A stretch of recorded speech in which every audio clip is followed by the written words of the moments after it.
Вчера на совещании президента были озвучены конкретные поручения главы государства об усилении мер контроля за запретом этой деятельности. Уже не секрет, я вот могу в частности озвучить, что в последние дни наметилась тенденция увеличения потребления электроэнергии, причем оно в таком значимом диапазоне растет. Это связано не только с изменением климатических условий, температурного режима в нашей стране, но и есть факты, что в отдельных случаях повторно было включено оборудование по добыче криптовалюты, ну а в некоторых случаях оно даже заново стало работать.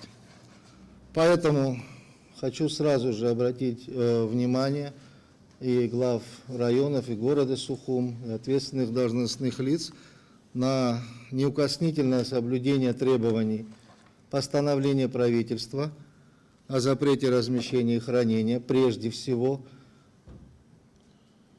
оборудования, которое находится в подведомственных учреждениях на ваших территориях. Мы имеем информацию по республиканским унитарным предприятиям, какое оборудование где находилось, где опломбировано, что закрыто, что вывезено, что демонтировано.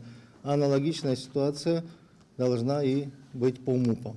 В случае, если подобные явления будут иметь место, о персональной ответственности должностных лиц вам тоже хорошо известно.